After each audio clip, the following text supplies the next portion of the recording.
Ойн салбарт нэг чухал асуудал байна юу гэхээр энэ. Одоо Арабын 9 цөлтөө энэ улсууд хүртэл ойн факультет гэж байдаг. Ойн их сургууль үүдэг. Зүүндөө байна. Одоо харин одоо манай хэл гараад одоо ойн сургуулиуд зөндөө шүү дээ. Тэгэхэд Монгол оронд одоо бие даасан ойн тэнхимж байхгүй. Бүр ойн сургууль битгий хэлдэ тэнхимж байхгүй. Тэр нэг ингээд тархаа бутархаа нэг хідэн багш нар энэ тийм сургуулиуд төр байж идэг. Нэгдсэн юм систем байхгүй. Өөр газар өөр юм ярьдаг. Өөр газар боловсрсан хүмүүс гэж байждаг. Ойн мэрэгчлэн бол тутмаг байна. Маш тутмаг байна. Энэ ойн ангиудыг ингэж сум дунд ингэж байгуулах хэрэггүй юм байна. Ойн ангиуд бол бүс нутгаараа болсон.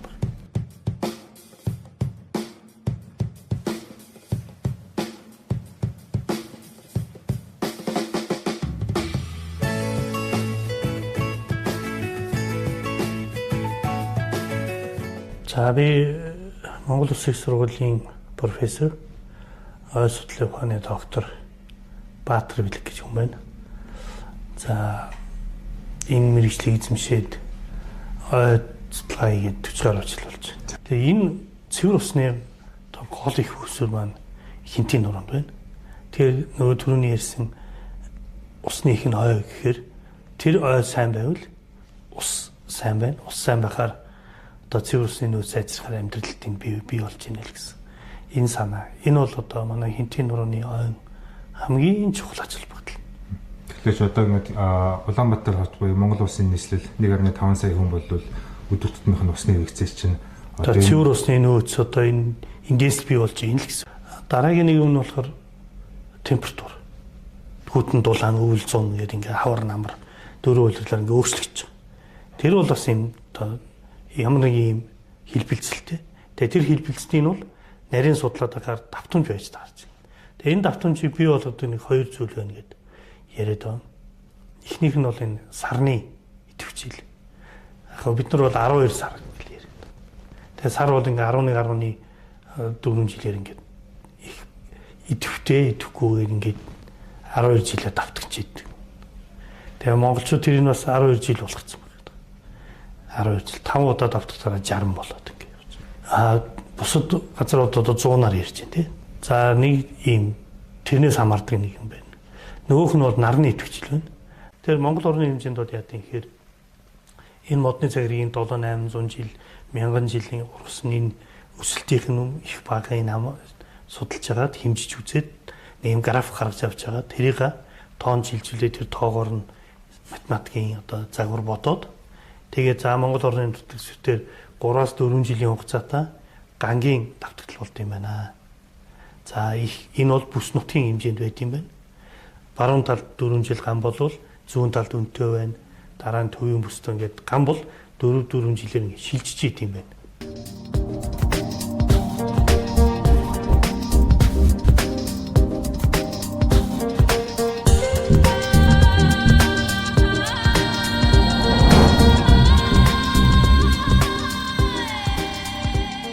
Сайн байна уу? Үзэгчтэй бүхэндээ сайхан өдрийн мэндийг хүргэе. Хайтын улсын засгийн хамгаалалтын газрын тухай өгүүлж байгаа Хайнти подкаст өнөөдөр ээлж дугаараа ярих гад Монгол Улсын их сургууль дээр хүрэлцүүлсэн байна. Өнөөдрийн бидний ярилцах сэдэв бол ой мод. Бидний ярилцах зочин бол доктор профессор Баатар Бэлэг. Сайн байна уу те? Сайн байна. За та үзэгчдэд тэгэхээр өөрөө танилцуулаач. За би Монгол Улсын их сургуулийн профессор, ойн судлалын ухааны доктор Баатар Бэлэг гэж хүн байна. За энэ мэргэжлийг эзэмшээд ойн судалгаа хийгээд 40 гаруй жил болж байна. За тэгэхээр үзэгчдэд бид нар бол ингээд Хайнтын улсын засгийн хамгаалалтын газарт байгаа тийм биологи олон төрлийн зүйлсийг нэг тайлбарлаж явж байгаа. Тэгэхээр өнөөдөр бол ойн модны тухай ярина. Тэгээд хүмүүс бол сайн мэдэхгүй байж магадгүй та ингээд товч таны мэдгүй шинжтэй эхлээд ярьж байгаа шүү дээ. Ер нь энэ дендрологи гэж юу юм бэ те? Энэ модны цагиргааг судлах гэж юу гэсэн үг юм бэ? Энэ цаг хугацааны энэ одоо урт хорон зай дээр ажилладаг өөрийнхөө мэргэжлийн онцлогийн тухай хүмүүст эхлээд мэдээлэл өгөөч. Ойн шинжлэх ухааны хувьд яриад үзвэл дендрохронолог гэж байна. Дендрохронолог гэдэг бол дендро гэдэг нь мод, хорондоо гэдэг нь цаг хугацаа. Тэгэхээр нэгэн бүгдээ хангинтийн ойн тухай ярьж байгаа болохоор бас энэ талаасаа бас жаахан ярилцъя. Хинтийн нурууны ой бол Монгол орны оюун нийт хэмжээний дийлэнх хувийг эзэлдэг. За манай үзэгчид одоо анзарч байгаа бол уул нь бүтнээрээ одоо ойгоор бүрхэгдсэн байдаг. Одоо хангаа хөвсгөл бусад нэсэд бол одоо ингээд нэг талдаа ойгоор нөгөө талд нь ойгоо энэ юм байгаад. Гэхдээ хардсангүй хинтийн нуруу бол ойгоор бүрхмэл талдаалаасаа ойтой уул бол одоо бүтлээсээ ойгоор бүрхэгдсэн байна шүү дээ. Ийм нэг онцлог байна. Хоёр дүүхээр манай оронд ургаж байгаа бүх модлог ургамал модны төрлүүд бүгдээрээ хинтийн нурууд ургаж байна. Хамгийн ховор тооцогддог жодоо. За бас одоо нөөц нь багасж байгаа гацуур. За тэгээд хос бусад одоо сонгогдох мод 7 төрлийн мод маань бүгдээрээ хинтийн нуруунд ургадаг. Үүсэл гарлын хувьд бол бас харьцангуй залуу. Одоо бусад улсынхаа системтэйгээр харьцуулахад бол одоо залуу ийм улсын системтэй. Хордол ийм сардаг ян ийм хадасахтай шовх хориотой ийм улс бараг байхгүй. Хөвчлэн бол ийм мохоодуу тийм ээ. Ийм байдаг. Энэ бол газар зүйн хувьд бол их тааламжтай ийм нөхцөл ойн урах орчны нөхцөлийн хувьд бол ийм нэг одоо онцлог байна. За дараагийн нэг онцлог нь бол өгөхөр манай монголчууд ярьдаг юм дэлхийд яриач хорог ярьж байгаа амьдралын их нь усны их нь ой гэж тийм ээ. Тэгэхээр манай энэ томоохон гол мөрөн хөвчлэн хинтийн нуруунаас их авсан байдаг. За бидний мэдих хэрлэн за одоо энэ манай урсж байгаа туул сэлб тийм ээ. За эдгээр чинь ингээд за цаашаа гарахаараа сэлэнг ингээ хинтийн нуруунаас тал тийшээ ингээ урсаад усны урсцгийг. За одоо ингээд манайхан ярьдаг шүү дээ. Хэрлэн болж ингэж яваа туул тэгээ дараа нь одоо юутай нийлээд сэлэнг болгоод ингээд хойд мөсөн талаар инээсээ болоод ингээ урсч. Тэгээ энэ цэвэр усны гол их хөсөр маань хинтийн нуруунд байна. Тэр нөгөө түрүүний ярьсан усны их нь ой гэхээр тэр ой сайн байвал ус сайн байна. Ус сайн байхаар одоо цэвэр усны нөөц сайжрахаар амьдралд энэ бий болж ийнэ л гэсэн. Энэ санаа. Энэ бол одоо манай хинтийн нурууны ойн хамгийн чухал ач холбогдол. Тэгэхээр одоо ингээд Улаанбаатар хот буюу Монгол улсын нийслэл 1.5 сая хүн болвол өдөр тутмынх нь усны хэрэгцээ чинь одоо цэвэр усны нөөц одоо энэ индээс бий болж ийн л гэсэн үг. Тэгэхээр одоо ойг хайрлаа хамгаална гэдэг нь бид нар өдөр болго усаал хамгаалж байна гэсэн үг байна. Тийм хинтийн нурууны ой бол энэ усны их усөр, цэвэр усны их усөр байна л гэсэн үг. Тэгэхээр ойг хамгаалах хинтийн нурууны ач холбогдол оршиж байгаа. За сүүл үед энэ хөв цөөрөм хинтийн нуруу одоо энэ салбаруудыг дагаад хөв цөөрөм байгуулъя. Одоо говьрооч устдтыг л ингээл ярьж штэ. Энэ бүхэн бол бүгд холбоотой. Тэгэхээр бид нар энэ цэвэр устай байяа л гэж бодох юм бол энэ ойг хамгаалах. Ялангуяа энэ хинтийн нурууны ой энэ хэсгийг бол зайлшгүй удаа хамгаалж байгаа. Тэгэхээр энэ хангалтын тусгай амлалтай газар энэ ойн одоо ихэнх хэсгийг бас дад газар нутгийг хамарч байна. Энэ бол их чухал ач холбогдолтой ийм шийдвэр. Одоо энд яг зөвөр менежментийн асуудал бол мэдээж байж таарна. Зүгээр одоо бас ойг чинь хараа суугаад иж болохгүй тийм ээ. Одоо хинтийн нурууны ой бол ер нь олон талын ач холбогдолтой байна. Одоо энэ бол ингээл жижигхэн модныг төв хөрөхгүй. За нөгөө талд нь ингээ байсан гэвэл нэг 40-50 см-ийн л диаметртэй мод байсан байна. Гэтэл энэ бол одоо зөвөр одоо ингээ нүдэрээ ингээ харахад бол 400 настай мод. 400 настай мод. Энэ бол одоо за энд гол нь байсан гэдэг саяныхыг баг одоо 2 дахин уулсан юм шиг том мод байна. Гэтэ насны хувьд бол энэ мод өгөхөр 1700 онд, за 1780, 1800 онд гэхээр одоо нэг 200 настай. Тэгэхэд ийм том. Энэ 400 настай гэдэг ийм жижигхэн. Тэгээ энэ онцлог нь юу юм гэхээр энэ дэлхийн бөмбөрцгийн хойд хагаст амьдарч байгаа ургаж байгаа модлог ургамлууд жилдээ 1 цаг хэрэг ургадаг. Одоо ингээд энэ хоёр хүрхний хооронд 1 жил. Эхнийх нь одоо хаврынх нь за энэ цайвар байгаа нь бол хавар, энэ бор байгаа нь бол өвөл одоо намрих гэсэн. Ингээд энэ хоёрын хооронд бол 1 жил. Тэгэхээр энэ одоо манай дургаж байгаа жил мөст мод бол бүгдээрээ 1 жилд 1 л цаг хэрэг үүсгэдэг. Модны цаг хэрэг бол яа гэхээр гадна тал дээрээ нэгээр нэмэгдэж болгож идэг. Дараа жил энэний гадна талаар нэг нэмээд ургадаг ийм Тэгээ энийг ингээд нэгдүгээр тоолж болно. Тоолохоор насыг мэднэ. Хоёрдугаар бол хэмжиж болно. Хэмжихээр бид нэр одоо энэ 40 см гэвэл 200 наслахтаа 40 см ургачээ. Жилд тэгвэл одоо 2 см ургасан байх ч гэдэм үү. Нэг ийм хэмжээ гаргаж авч болно. За дараа нь юу гэхээр энэ цагирыг өргөн нарийн байснаас хамаарат тухайн модны ургаж исэн газар уур амьсгал ямар байсан бэ гэдэг. Үндсэндээ бол мод бол байгалийн одоо цагуурын станц гэсэн үг. Одоогийнхор бол дата. Тий одоо эндээс бол бид нэр Монгол оронд бол энэ цагуурын байгууллага 1930-аад оны сүүл үеэс эхэлсэн. Тэр үед л одоо бид нэр цааман хүйтэн байна гэж ярьдаг. Одоо за 3 градус хүйтэн байна гэж ярьдаг. 7 градус хүйтэн байна гэж ярьдаг болсон үе байхгүй. За дэлхий бол угаасаа 1880-аад оноос эхлээд хэмжиж эхэлсэн. Тэр Ламао гэдэг одоо энэ Хавайд байдаг тийм одоо газар анх одоо энэ температур хэмждэг багцыг бий болгоод энд ингээд нэмэх хасах болгоод ингээд Цельсиэр одоо Фаренгейтээр тийм байна гэдэг ингээд анх хэмжиж эхэлсэн байхгүй. Тэгэхээр бид нар тэр үеэс эхлээл одоо энэ уур амьсгал ямар байсан бэ гэдгийг л одоо нүдээр харж тоогоор илэрхийлж мэддэг бол хэмжээстэй болсон гэсэн үг. За манай түүхэн зохиолуудад жишээ нь за мэчин жил цуд боллоо. Тэгээд одоо айлын гадаа байсан үхэр босоогоороо хөлдлөө гэд ингэ бичсэн байгаа. Тэгээд одоо тэр жил одоо ард түмэн үгээгүй ядуу болж мал сүрэг одоо их хорогдлоо гэд. Үхэр ам дээрээ хөл босоод ингэ зогсчихсон дөрвөн хөл дээрээ зогсчихсон үхэр хөл хэдэн градус хөлдөх юм бэ гэдэг асуудал. Тэгэхээр нөгөө хэмждэг багж байгаагүй одоо бид нар тэрийг мэдэхгүй. Тэгээ сүүлийн үед бол яг одоо нөгөө хэмждэг болсноос хойш бол манайд бас хэмжиж үтсэн юм билээ. Тэгээ нэг 52 асах 52 градус хүрэх юм бол үхэр бол энэ хөлдөх юм байна. Одоо тэр цусны бүхэ болоод өөхөн давхарга нэгэд шууд хөлдөх юм байна. Тэгээд бүх юм байна гэсэн ийм судлага манайх бас хийсэн юм билээ. Тэгээ бодохоор одоо мэчин жил бол асах 52 хүрчээсэн юм байна гэдэг.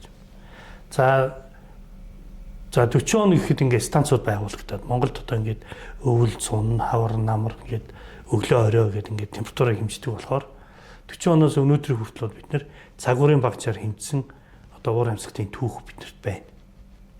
За энэ түүхийг ингээд судлахаар яагаад ойр холбогдсон гэхээр за хизээ мод тарихын, хизээ услахын, услахаараа ямар хэмжээгээр услахын, хүлэмжин тарих юм уу, ил талбай тарих юм уу, хөрсөн дээр ургуулах юм уу, хөрсний ухаж доошоо шууд нүх ухаж байгаа дотор нь ийх юм уу, овгор шороо хийгээ дээр нь тарих юм уу, одоо яаж ойг тарихын хамгаалахын хизээ энэ ой мочон ингээд урж байгаа мочон ингээд хагаад ингээд дундаа зай завсар гараад гимтгэхийн тий цэцгүүд нь хизээ хүлдэхийн хизээ дийлгэрхийн энэ бүх одоо физиологийн процессуудыг нөгөө цаг уртаага уялдуул судлах хэрэгтэй болохгүй юу.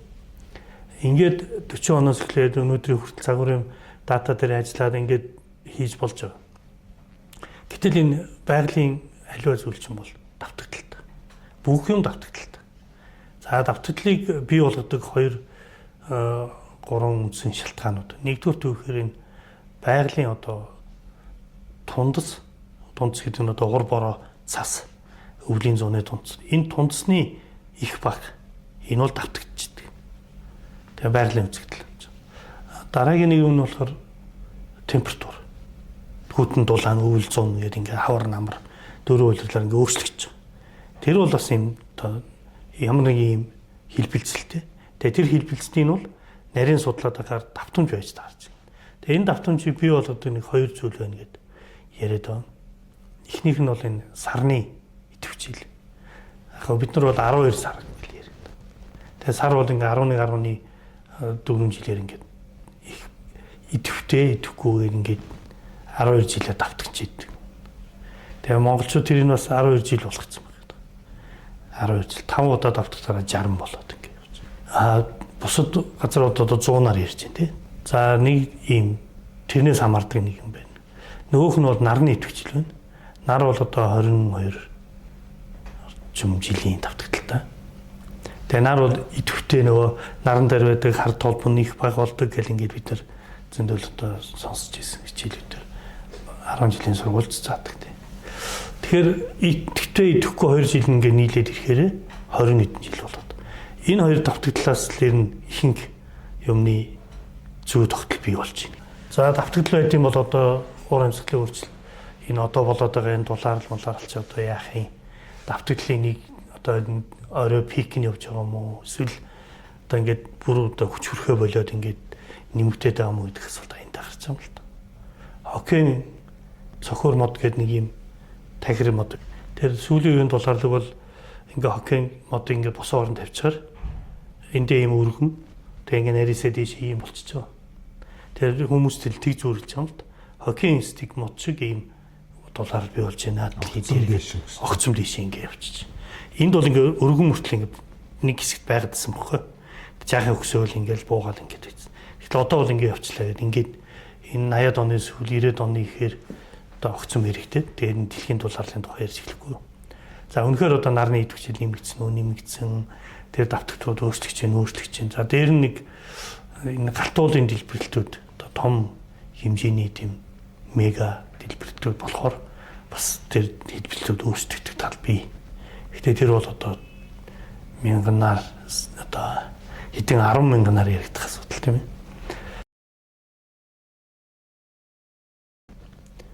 Тэгэхээр бид нар яасан гэхээр цаг хугацаатайгаа нийлж хагаад энэ модны жидийн цагиргийг ашиглаад энэ мод одоо 400 настай зарим мод одоо Монгол оронд бол 800 настай амьд мод байна. Тэгэхээр 800 настай мод биднэрт 800 жил уур амьсгал яаж өөрчлөгдсөн юм гэдгийг хэлээд өгч. Тэгэхээр бид нар одоо нөгөөхөө математик загварт оруулж хагаад за ирэх 5 жил одоо бид нар бол чигийн одоо давтагдлын одоо сайн жилүүд эхэлчихэ шүү. Одоо ингээд 4 жилийн хугацаанд бол зүүн талдаа чихтэй байна. Баруун тал бол гамтай байна. Төвийн бүс бол одоо дундаж байна гэдэг юм. Бид нар ингээд ярьдаг хооронд баруун тийш яваад ирэх. За уур амьсгал юм. Бөөс дулаан болж байна. Зүүн тийш явсан чинь зүгээр байна гэдэг тийм үү. Хойшоос та гоё байна. Урд тастаа сайхан байна. Эсвэл урд болохгүй байна. Хойдол зүгээр яриад штэ. Эн чинь бид нар нөгөө давтагдлыг хараад байгаа байхгүй.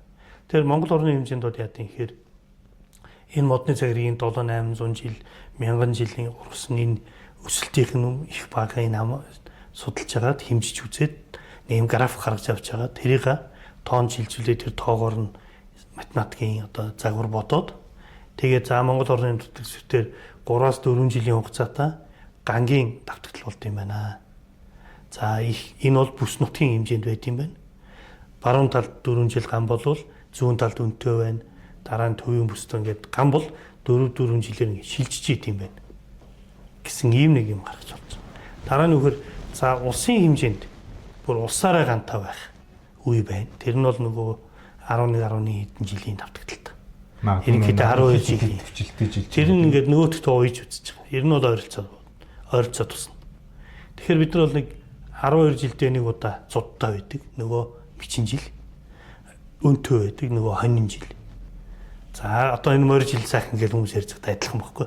Морь жилд нэг юм болоод шүү дээ. Тэрнтэй адилхан бичин жилд бол яа харахгүй л тэр нөгөө давтагдлыг хараад байгаа байхгүй. За ингээд үзэхээр бид нар яах юм хэр 4 жилээр төлөвлөж болж байна.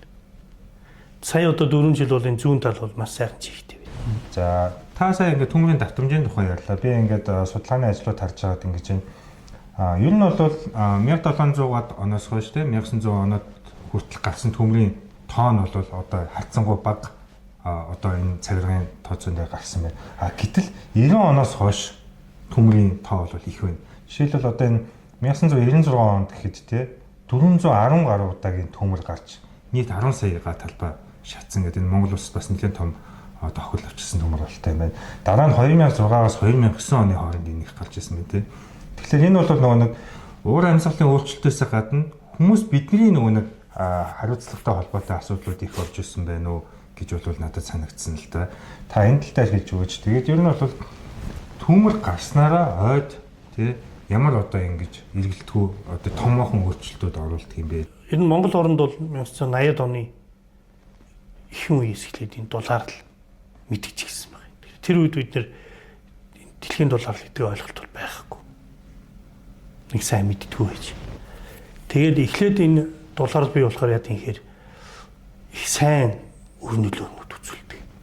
өвлөн цас баг ордог болоод тэгэл ус одоо чихтэй газрын хэмжээд нэмэгдээл юу гэж нөгөө уулын орой дээрээс мөнгө цас мөс хайлаал ингээл урсч байгаа бид нар доор ирээл ингээл намагтай шавартай болоо ингээд их сайхан болж ийн гэж ингэж харагдаа нөгөө тэр мөнгө цас ингээд алга болчих юмаа гэж нэг сайн мэдэхгүй байсан уу яахгүй.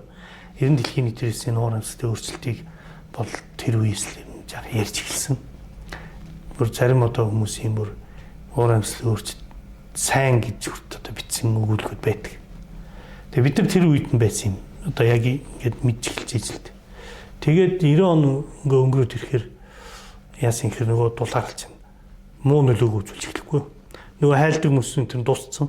Дахиад байхгүй болчихгүй. Доошо ирэх усгүй болоод эхэллээ. Тэгэл газарчин хатахаараа нөгөө сүрхэг чанар манд байхгүй болоо ингээд бүр ергээд хөрсний бүтц алдагдахаараа бүр нунтаг болоод цемент одоо зүг рүүгээ шилжээд ер нь ширхэг нь бүр багс. Ширхэг нь ингээд бүр микроноор багасаад ирэхээр лаг шавар болох юм. Тэгэхээр энэ чинь хөрсний дээр нэг юм үе үсчихгүй хатуу.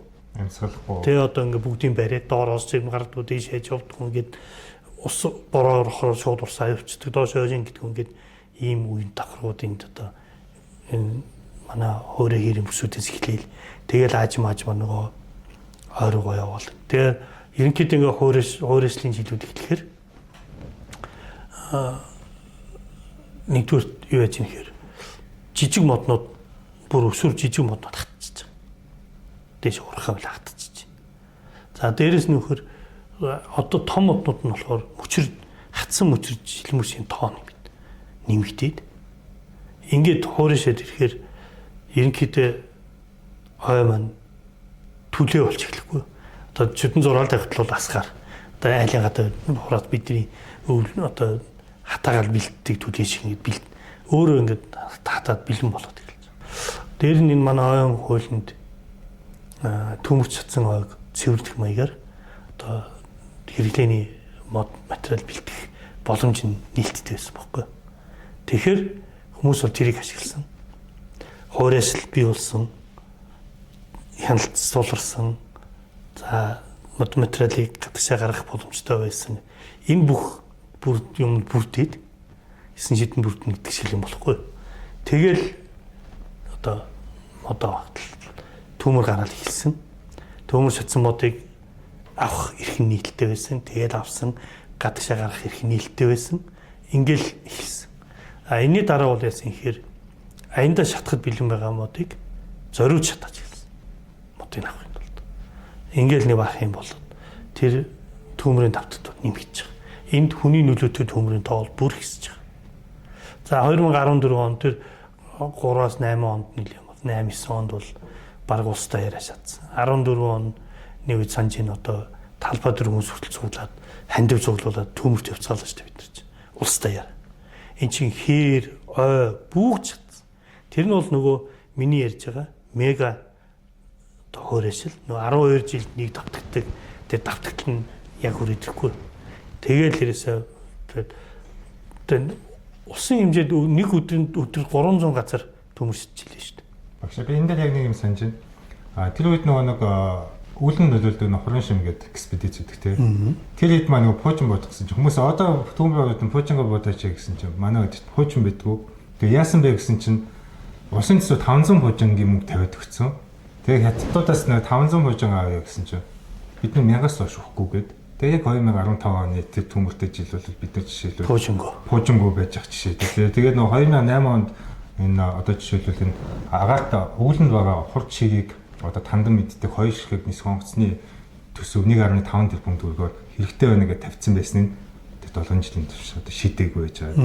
Тэгэхээр нэг урт хугацааны датагаа харж бэлтгэлтэй байна гэдэг чинь тийм л амар хэрэгтэй зүйл байх нь шүү дээ. Одоо нөгөө давтагдлын мэдчихэд бид нар ярих нь шүү дээ.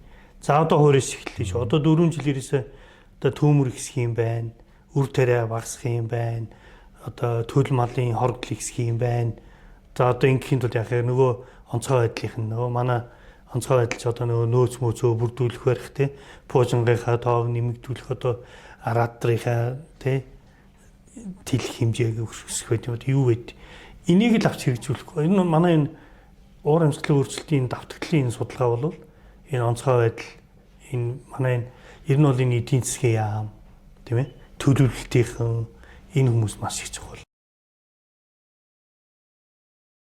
Модульчлалын газрыг байгуулах, хаана байгуулах вэ гэдэг үндсэн зарчим байна. Тэр зарчим бол хэвээр. Ойн доод загт салхины нөмөр одоо өвөл цасцыг тогтдог одоо энэ дээр гэсэн тэр ерөнхий шалгуур маань байж байгаа. Тэр бол өөрчлөгдөхгүй. Тэр бол нөгөө ойн үндсэн онол. Тэрийг бол барина. Дуртай газраа модульчлалын газар байгуулдаг юм чи одоо л хийгдэв. Тийм биш л те. Нэг модульчлалын газар байгуулахын тулд нэг дөрвөн үйлдвэрлэлийг тойрч давтан очиж үзэж өвөлж осооч үзэх хэрэгтэй. Цас хэр унсан байна, хөрс хэр зэрэг хөлдсөн байна. Хавар очихоор халиагүйгээд бүгдийг мөс болгоцсон байна уу? Хавар хаанаас шуурч байна, намар хаанаас шуурч байна. Тэр модульчлалын газрыг байгуулах газрыг сонгож авна гэдэг бол жинхэнэ ойчин хүний чүмгийг шалгадаг юм баггүй. Одоо манайхан бол ингэж харж байгаад өвсөө өндөр хуурсан газрыг очиод хаглаад ингээд яг хөдөлмж тавьчихдаг болчихж л дээ. Гэхдээ хөдөлмжинд модульжүүлэх, ил талбайд үржүүлэх бол ялгаатай. Ойчин хүн бол ил талбайд л модульчлалын газрыг байгуулах зүг рүүгээ байх хэрэгтэй. Энэ ургамлын стресс гэж юм байна. Хүний стресс гэдэг бол биеийн бид нар чинь ингээд ургамалтай харьцуулах юм бол бид нар чинь тогтцсон том систем байхгүй. Ургамал чинь жижигхэн. Тэгэхээр ургамалд бол 2 градусын ялгаа 2 мм одоо усны ялгаа манай одоо хүнд бол тий 20 градусын ялгаа чимшиг 3 литр усны ялгаа чимшиг ингэж мэдрэгдэнэ. Ургамалд бол ялангуяа тэр нэг настай жижиг ургамалд бол тэр миллиметрээр тийм ээ 0.1 хэдэн градусаар л тэр ялгаанууд мэдгэж ургамалд стресс өгч байгаа. Тэгэхээр хэдий бортхонд хийлээ одоо үнцэн гимтэхгүй нэг ярьж байгаа ч гэсэн энд ингээд тэгш талбай дээр байн хүн услаад бэлдэж байгаа юмыг ууланд аваачаад байхаар ялгаа байхгүй л стресс авч байгаа. Тэгэл өөр өндөршөлт очиж जैन, салхин өөр болж जैन. Тэгээ наран дээр иж байгаа цомлт өөр болж जैन. Үржлийн газар дээр бол бид нар ингээд жаахан нар гахад усалж штэ. Тэгээ ууланд аваад байгаа юм тэхгүй штэ. Тэгэхээр тэр бол ялгаа байхгүй одоо хүүхдээ үлгэж байлгаж байгаа л нэг өдөр үлгэнээс гаргаад гэр аяанд хайчвал өвчин тусна л үстэй. Тэрүүнтэй адилхан хэдийгээр бортхон тарьж байсан тэнд хүн байнгын тохируулах хийж байгаа. Шилжүүлнэ, тохируулах зогсно. Тэгэхээр тэр бол нэг тийм айхтар одоо ингээд ялгаа гаргаал 100ч тарьж болдгийг гэж яриад энэ бол бидээс дахиад нэг асуу. Хүмүүс ингэж бодож байгаа. За нэг л бид нар ойжуулт хийж байгаа юм бол үр ашигтайгаар жишээл хушны самбараараа дан энэ ойжуултыг хийж болтгоо юм уу? Одоо ингээд хушны самбараар дан нэмэгдүүлээд иж болтгоо юм уу гэж бас хүмүүс бодож байгаа бах. Та энэ дээр юу н тайлбар өгөөж. Одоо манай Монгол орны энэ хуш модны нөхцөл байдал ямар байгаа вэ? Тэгээд ингэж зөвхөн энэ одоо тэг зүйлийн бүрдэл дээр нь зөвхөн энэ хуш модыг нэмэгдүүлээд авах боломж болцоо байдгүй. Гацуурыг, нарс, шинсийг, хушийг, жодог бид нэр үрээр нь тарьж ургуулах технологиг одоо олгүй үз тогтоож чадаагүй. Гацуурн дээр мэдсээр ажилласан. Одоо модульчлалын газар дээр хуштай хүн цөөхөн шүү дээ. Цөөхөн хүн байна. Усын хэмжээнд нарс шиг, шинс шиг ургуулж чадахгүй байгаа байхгүй. Тэр технологиг хийж чадахгүй. Тэгээд энэ ч нөхцөлд бид нар одоо байгаа юм хамгаалахгүй бол 40 онд аянда аппарат нь ажиллахгүй байна. Бид нар наанаас нь дуусгаж байна. Ингээд ирнэ шилмүсдэггүй болчих магадлал маш өндөр. Сибирийн энэ 4 модны хамгийн урд зах бид нар энэ Улаанбаатар хот. Тэгээд энийг л алдагдуулчвал бид нар дахиад одоо хилийн цаанал хуш гацуур үлдээд хилийн наталт бол хоосон болох нь. Энэ дэлхийн дулаалтай холбогдуулаад дэлхийн дулаалын одоо сөрөг нөлөө өр нөлөө бол энэ хойд талын дэлхийн мөрчийн хойд хагас эрчимтэй байх. Хүчтэй нөлөөтэй. Бид нар бол энэ Сибирийн урд зах яг одоо ингээд элсэн цөл хээртэй ингээд нүр тулаа байж байгаа юм аа. Тэгээ энэ чинь ингээд өөрөө газар зүйн хувьд эмзэг байдлыг бий болгож байгаа байхгүй. Яг ингээд цөлтэй хээртэй ингээд. Тэгээ хуурай салхи шорон шуурга юм хавар болохоор яг тулаал ингээд дундаа бафер зон байхгүй нүр тулж идэг. Дээрээс нь хүн амын сууршил яг ойн зах дээр байж идэг. Тэгэл хүн амын сурч идэвхжээл үйл ажиллагаа идэвхжээл үйлдвэрлэлийн хөгжил гэхээр л ойрын үзүүлэх нөлөө урагшаа биш хойшоогоо л ойргоо л үзүүлэх нөлөө нэмэгдээд байгаа байхгүй Монголын хувьд. Ингээд ирэхээр тэр ойд үзүүлж байгаа хүний нөлөө дээрээс нь уур амьсгалын дулаалтын нөлөөр зэрэг хөгж. Тэгэхээр бидний нэг судалгаа байгаа. Nature сэтгүүдээр хийлгэсэн. Энэ дээр бидний өгөхөр фотосинтезийн эрчим одоо ер нь энэ навчин дээр чинь амсар гэдэг ингэ байж байна. Чиг ах хэрэгтэй болохоор нээж хэрэгтэй юм авчаал амьсгал явуучаал хэрэггүй болохоор хаагцдаг юм аппарат байна шүү дээ. Тэр аппарат чинь одоо тэр ногоон байх уу, шар байх уу, урахгүй шийдэж чинь тийм үү. Тэгээ ингэ байж байгаа юм дээр нь халаад байх нь үгүй нэгдэх боломжгүй. Нэгчээр усаалчих гэдэг. Тэгээд хаагаал ингэ байж идэг. Их хаагаад байхаар үнц нь хялцраад идэг. Тэгээд аппарат нь өөрөө ажиллахад хэцүү болоод ингээд хүнд болоод эхлэхгүй. Тэгээ одоо ингээд бид нар тэр судалгаа хийгээ үзэхээр энэ бол тоглолтсон байна. Тэгээд энэ дулааныг төсвөрлөх хязгаар хийж байгаа. Одоо ургамал дээр байгаа. Тэгээ энэ хязгаарыг давцсан. Одоо 100% л шүү давцсан багт байгаа. Тэгэхээр нөгөө ч нөгөө аппарат нь сайн ажиллаж өгөхгүй байна. Ингээд ирэхээр нэг айц төрж байгаа. Одоо 40 он гэхэд 2 градусаар дулаарлаа гэх юм бол энэ хүмүүс яах юм болоо гэдэг. Тэгээ энэ дээр санаа зовоод тэр судалгаа энэ гадныхантай нийлээд хийсэн. Нийлэн шууган таваа. Одоо ингээд дулаарлал ингээд цааш явах юм бол нөгөөдөл маань багасах нэ 5% нийцэлж байна. 5% нийцэлж байна. Жилд одоо Монгол орны ойгоос хичнээн самар бэлдэж байна үү те. Сайн л үзэл. За 2040 оноос шилмэс буурна гэх юм бол таны түрүүний хийсэн шуунаа хатаад нөгөө нэг шатгад бэлэн түншний материал одоо энэ орон зай дээр болж үлдэх гэдэг юм да.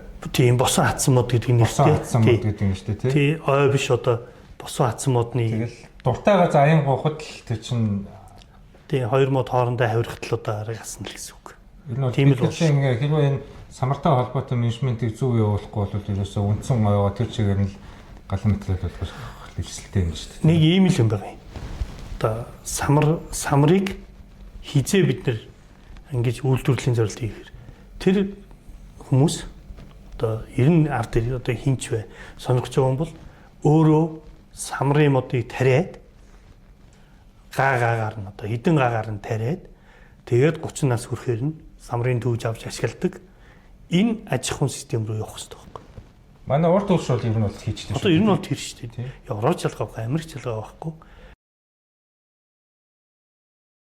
За нийт нь яг төсөлд нь одоо ард түмэд ялангуяа одоо хинтийн нурууг таарч амьдэрдэг одоо малчин паралин ард түмэдээ бас ингээ хэлэхэд ярианы хингэлсэнтэй адилхан хинтийн нурууны ой бол одоо ямар ч одоо үнэлгээ тогтоож үнэлж болшгүй тийм агуу ач холбогдолтой ийм ой шүү.